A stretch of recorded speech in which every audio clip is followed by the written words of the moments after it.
میں خوش آمدید۔ اور اب ہم بات کریں گے تحریک انصاف کے رہنما اور سابق وزیر جناب علی محمد خان صاحب سے۔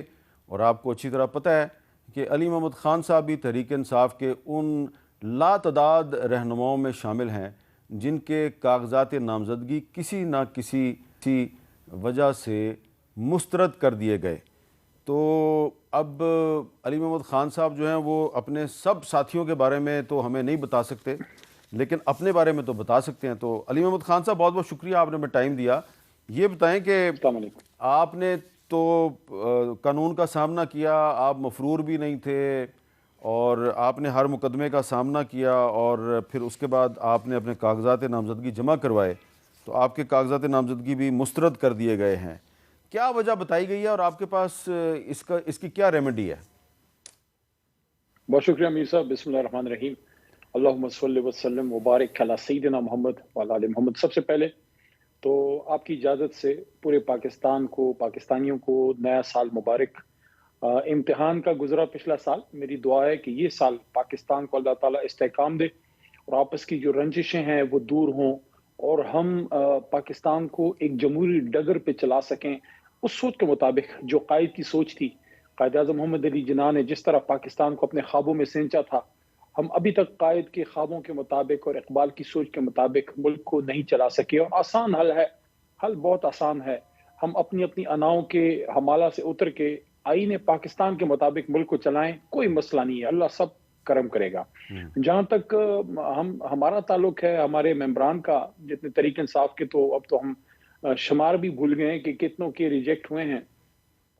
بڑے فریولس چیزوں پہ ریجیکٹ ہوئے ہیں۔ جیسے میرا کیس ہے، مجھ پہ تو 9 مئی کا کیس ختم ہو چکا ہے، کیونکہ وہ تو عدالت میں کیس ڈسچارج ہوا عدم ثبوت کی بنیاد پہ، دہشت گردی وغیرہ جو بھی چارجز تھے۔ پھر ایم پی اوز بھی ختم ہو گئے، جب سب کچھ رہ گیا تو پھر کرپشن چارجز لگائے 50-60 دن میں۔ اس کے بعد اس پہ بھی ہائی کورٹ پشاور کے حکم سے نکل آئے۔ اللہ پشاور ہائی کورٹ کو سلامت رکھے، سپریم کورٹ کو بھی اور باقی عدالتوں کو۔ اب اس میں ان کو کچھ اور نہیں لگا تو انہوں نے اس میں ایک آبجیکشن لگائی ہے کہ پولیٹیکل پارٹی کا لیٹر نہیں ہے۔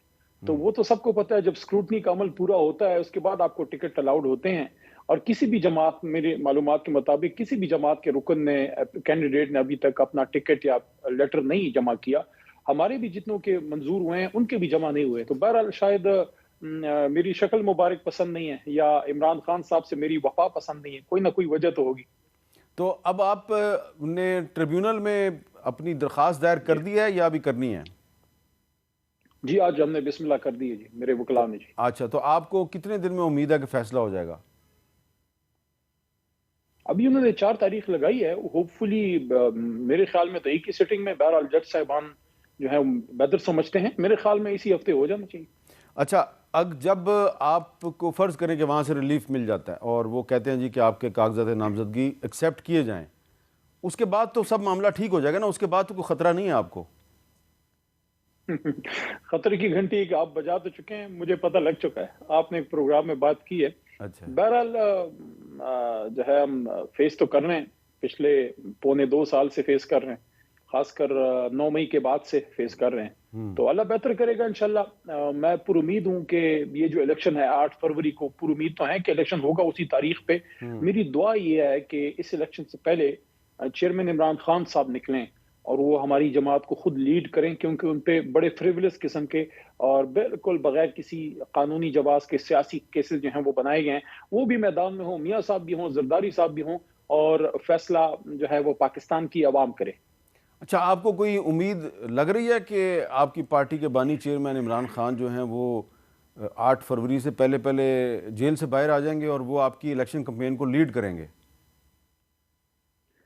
دیکھیے، جو سپریم کورٹ کا ایک فیصلہ آیا ہے سائفر کیس پہ، اس کے بعد امید تو ہے کہ انشاءاللہ اللہ کرم کرے گا اور انصاف ہوگا، اور عمران خان صاحب کو موقع ملے گا خود باہر نکل کے ہماری اس تحریک کو لیڈ کرنے کا۔ نہیں تو وہ تو آپ کو پتہ نہیں ہے کہ گجرانوالہ کینٹ میں حملے کے کیس میں بہت سے لوگ جو ہیں ان کو اشتہاری قرار دے دیا گیا، ان کو گرفتار کرنے کا حکم دے دیا گیا ہے، تو وہ اس کیس میں گرفتار ہو جائیں گے؟ دیکھیں، ہم اپنی قانونی لڑائی تو لڑیں گے، ہمارے پاس تو یہی ایک آپشن ہے، کیونکہ عمران خان صاحب تو ڈیل لے کے ملک سے جانے والے آدمی تو ہے نہیں۔ اب میاں صاحب تو نہیں ہے کہ بکسے مکسے ڈال کے جہاز میں نکل جائیں، وہ تو بندہ ہی ادھر میڈ ان پاکستان ہے۔ اچھا، تو آپ کو یہ نہیں لگ رہا کہ ابھی آپ چلیں تنقید کر رہے ہیں آپ نواز شریف صاحب پہ، بالکل آپ کا رائٹ ہے، لیکن یہ جو کچھ ابھی آپ کے ساتھ اور آپ کے ساتھیوں کے ساتھ ہو رہا ہے تو یہ اس کا راستہ جو ہے وہ اسی وقت دکھایا گیا ہے مقتدر لوگوں کو جب آپ کی پارٹی کی حکومت تھی، جب 2021 میں سینٹ کے الیکشن تھے تو اسی طریقے سے جو مسلم لیگ نون کے جو سینٹ کے امیدوار تھے ان کے بھی کاغذات نامزدگی اسی طریقے سے مسترد کروائے گئے۔ میں نے وقفے سے پہلے مثال پیش کی ہے پرویز رشید صاحب کی، اور اس وقت تحریک انصاف الیکشن کمیشن کے ہر قدم کی حمایت کرتی تھی۔ آپ کو نہیں لگتا جو تحریک انصاف نے بویا آج وہی کاٹ رہی ہے؟ میر صاحب دیکھیں، جوانی میں آپ سے بھی کچھ لغزشیں ہوئی ہوں گی، میرے سے بھی کوئی غلطیاں ہوئی ہوں گی۔ کیا جوانی کی لغزش جو ہے اس بات کی جواز ہے کہ آج ہم پھر وہی گناہ کریں؟ ماضی میں جو ہوا آج کے غلط کام کا جواز تو نہیں۔ میں تو ماضی کی غلطیوں کو ڈیفنس کرنے نہیں بیٹھا، میں تو اس لیے بیٹھا ہوں کہ مجھے تو اپنے آنے والی نسل کی فکر ہے۔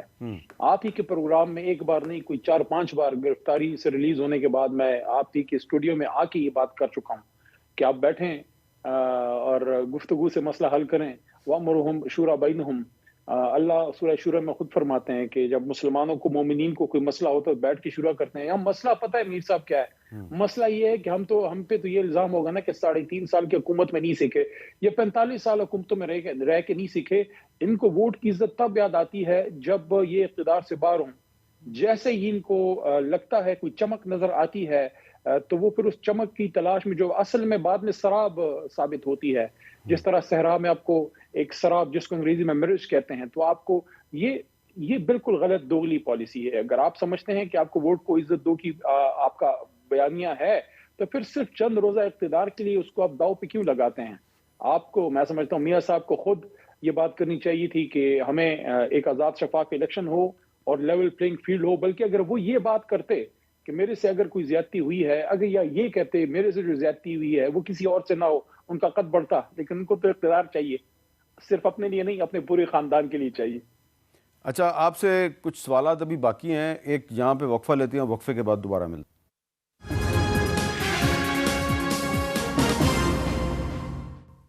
کیپٹل ٹاک میں دوبارہ خوش آمدید۔ ہم بات کریں تحریک انصاف کے رہنما علی محمد خان صاحب سے۔ وہ آپ کو بتا رہے تھے کہ ان کے کاغذات نامزدگی کیوں مسترد ہوئے ہیں، ان کو امید ہے کہ انہیں عدالت سے انصاف مل جائے گا۔ علی محمد خان صاحب، یہ جو میں سوال کر رہا ہوں یہ براہ راست آپ سے تو اس کا تعلق نہیں ہے، لیکن آپ کے لیڈر عمران خان سے ہے، کیونکہ ان کے بھی کاغذات پر اعتراض کیے گئے ہیں، تو یقیناً آپ تو ان کو ڈیفینڈ کر سکتے ہیں۔ ان پر یہ بڑا اعتراض یہ کیا جا رہا ہے کہ ان کے جو 2018 کے الیکشن میں جو انہوں نے اپنے ایسٹس ڈکلیئر کیے تھے تو ان کی مالیت 3,86,94,000 تھی، تو 2023 میں ان کے اثاثوں کی مالیت 31,59,50,000 ہوگی، یعنی کہ 3 کروڑ سے سیدھے ہی وہ 31 کروڑ پہ چلے گئے ہیں۔ تو یہ جو ان کے اثاثوں میں اتنا ہوش ربا اضافہ ہے، کیا یہ اس لیے ہے کہ وہ 3.5 سال تک وزیر اعظم تھے اور اس دوران ان کے اثاثوں میں بہت اضافہ ہوا؟ دیکھیں، خان صاحب نے وزیر اعظم بن کے اثاثوں میں کیا اضافہ انہوں نے بیچارے نے کرنا ہے؟ ان کو روڈ بھی اپنا جو ہے خود کے پیسوں سے اپنا کیا، اپنے گھر کو کیمپ ہاؤس بھی ڈکلیئر نہیں ہونے دیا، حالانکہ بعضی جو ہمارے سابق وزراء اعظم رہے ہیں آپ کو سارا پتہ ہے۔ دیکھیں، یہ تو ان کے ٹیکس لاز بہتر ڈیٹیل، کیونکہ میں کوئی ایسی بات نہیں کرنا چاہتا جس سے ان کے کیس کو بھی حرف آئے، لیکن یہ ضرور میں کہنا چاہوں گا کہ جب آپ اپنی کوئی ڈیکلریشن دیتے ہیں اس پہ اگر کوئی اعتراض ہے تو بیسیکلی پھر نیب وغیرہ کے ایشوز ہوتے ہیں، وہ لمبا ایک لیگل پروسیس ہے۔ خان صاحب کتنے ایماندار ہیں یا نہیں ہے پورے پاکستانی قوم کو اس کا پتہ ہے۔ میں سمجھتا ہوں کہ آپ لیگل ایشوز پہ ان کے نامینیشن پیپر ریجیکٹ کر سکتے ہیں، لیکن کسی بھی جو آپ کے پریزائڈنگ افسر ہیں، جو آر او ہیں، ان کے پاس یہ اختیار تو نہیں ہے کہ آپ یہ اسیسمنٹ کرنے بیٹھیں کہ آپ ایماندار ہیں یا نہیں۔ اس کے لیے تو پھر آپ کو عدالت میں کیس کرنا ہوگا۔ آپ ڈاکیومنٹس آن پیپر دیکھیں کہ کیا انہوں نے کوئی اثاثہ چرایا ہے، کیا انہوں نے کوئی مس ڈیکلریشن کی ہے، انہوں نے کوئی پیمنٹ نہیں کی جس کی بنیاد پہ جو ہے آپ ان کو ڈسکوالیفائی کریں گے۔ ان کا تو بیسیکلی کام یہ ہے، یہ تو باقی تو عدالتوں کا کام ہے۔ اور میں سمجھتا ہوں کہ عمران خان صاحب کا یہی ایک اسٹرانگ پوائنٹ ہے کہ وہ کچھ بھی آپ ان کو کہیں، یہ پاکستان سے محب وطن اور آنیسٹ آدمی۔ اچھا، ایک سینیٹر ہیں اور سینئر رہنما ہے جمعیت علماء اسلام کے، جناب عبدالغفور حیدری صاحب، وہ کہہ رہے ہیں جی کہ الیکشن جو ہے وہ تھوڑا سا آگے ہونا چاہیے. سنیں وہ کیا کہہ رہے ہیں. مولانا فضل الرحمان صاحب کے قافلے پر حملہ ہوا، دہشت گردی اور تخریب کاری ہمارے سامنے تھی، اس لیے میں نے الیکشن کمیشن کے پاس جا کے ان کو درخواست بھی کی کہ دیکھیے ہم ان حالات میں الیکشن کر رہے ہیں، ملک میں امن نہیں ہے، امن الیکشن کے لیے ضروری ہے، تو لہٰذا اس پر سوچا جائے کہ کیا ایسا ممکن ہے. جی آپ اس پہ کیا کہیں گے کہ وہ کہہ رہے ہیں جی مولانا فضل الرحمان صاحب کے قافلے پہ حملہ بھی ہو گیا ہے تو الیکشن تھوڑا سا آگے کر دیا جائے، سردی بھی ہے، کیا کہیں گے آپ؟ نہیں تو مولانا صاحب سے سیاسی مخالفت اپنی جگہ، لیکن ان کے لیے دعا ہے کہ اللہ تعالیٰ ان کی اور سب کی حفاظت فرمائے. یہ جو کل ان کے قافلے کے ساتھ اگر کوئی ایسا واقعہ ہوا ہے تو اس کی ہم پرزور مذمت کرتے ہیں، ایسا نہیں ہونا چاہیے. ابھی ماضی میں ہی بالکل ایک غیر سیاسی ان کی کوئی فوتگی جب ہوئی تھی، غیر سیاسی ایک میٹنگ ہماری ہوئی تھی، دعا کے لیے گئے تھے. تو ماضی میں جب غفور حیدری صاحب پہ اٹیک ہوا تھا، آپ کو یاد ہوگا 2017 تھا یا 16 تھا، پتہ نہیں کون سا ایک تھا، اللہ نے ان کی زندگی بچائی تھی. میں خود جا کے مولانا صاحب کو میں نے وہاں گئے تھے اور ان کے ساتھ اظہار ہمدردی کی تھی. اس وقت غفور حیدری صاحب بلوچستان میں تھے، ہم اپوزیشن کے زمانے میں تھے، ہماری ابھی حکومت نہیں بنی تھی، اور میرے خیال میں میاں صاحب وزیر اعظم تھے. 2016-17 کی بات ہے. تو یہ چیزیں ایسی ہیں کہ اس میں جب 2018 الیکشن کے دوران آپ کو یاد ہوگا بہت ہی محترم، بہت ہی ہمارے پشاور کی سپوت ہوتے تھے ہارون خان بلور صاحب، ان کی جب شہادت ہوئی، میں اپنی کمپین روک کے میں گیا تھا.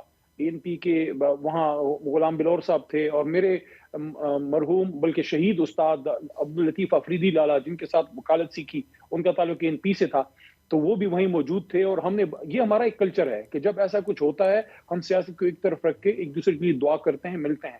لیکن الیکشن ڈیلے کے میں اور ہماری جماعت حق میں نہیں ہے. میر صاحب دیکھیے ایک بار ڈیلے ہو جائے پھر اس کے لیے کوئی روک نہیں ہوتی نا. بالکل ٹھیک. آپ کو ضیاء صاحب کا زمانہ بھی یاد ہوگا.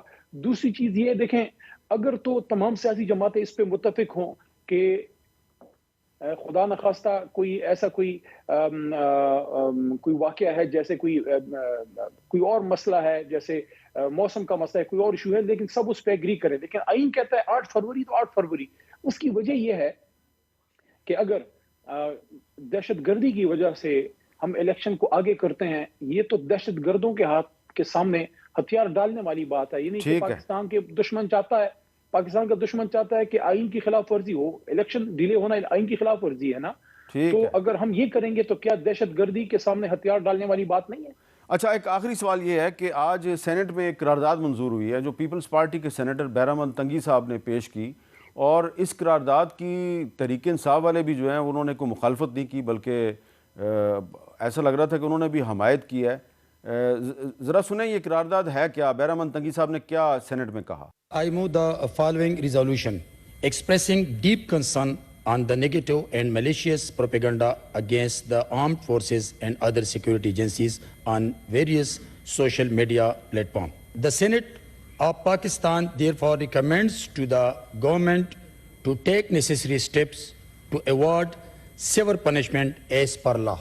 Those who are in favor of the amended resolution may say aye. Those against the resolution may say no. I think the ayes have it, the resolution is passed unanimously. اچھا علی محمد خان صاحب، یہ تقریباً سب جماعتوں نے اس کی حمایت کی ہے، کیا آپ بھی اس قرارداد کی حمایت کرتے ہیں؟ دیکھیں، پاکستان کے جو ہمارے دفاع کے ادارے ہیں، چاہے وہ فوج ہے، رینجر ہے، پولیس ہے، پیراملٹری کوئی FC وغیرہ ہے، تو پوری قوم ان کے ساتھ ہے. ان کے ساتھ تو پوری قوم کھڑی ہے، اس میں تو کوئی دو رائے نہیں ہے. ٹھیک ہے. لیکن ایک چیز اور بھی ہے کہ جو شخصی آزادیوں پہ اس وقت ایک حرف آیا ہے، تو جو ریگولیشنز آپ نے کرنے ہیں، تو میں سمجھتا ہوں اس میں تمام سٹیک ہولڈرز کو، جماعتوں کو، سیاسی جماعتوں کو بیٹھ کے اس کو بڑے احتیاط سے ڈرافٹ کرنا ہوگا کہ ایک طرف تو ہمارے دفاع کے اداروں کا جو ہے اس کا کوئی مذاق نہ اڑائے، اس کے خلاف بات نہ ہو، لیکن اس کی بنیاد پہ کوئی موجودہ حکومت آپ کی شخصی آزادیوں پہ بھی حرف نہ لگائے. تو اس میں ایک بیلنس ڈھونڈنا ہوگا. لیکن اس میں کوئی دو رائے نہیں ہے کہ پوری قوم جو ہے وہ اپنے ان معاملات میں اپنے دفاع کے اداروں کے ساتھ ہے. اور اس پہ تو عمران خان صاحب نے تاریخی جملہ بھی کہا تھا کہ ملک بھی میرا ہے اور فوج بھی جو ہے وہ میری ہے. تو اس میں سمجھتا ہوں تمام جماعتیں ایک پلیٹ فارم پہ ہیں، لیکن جو ایشوز حل کرنے والے ہیں وہ بھی حل ہونے چاہیے. بہت بہت شکریہ.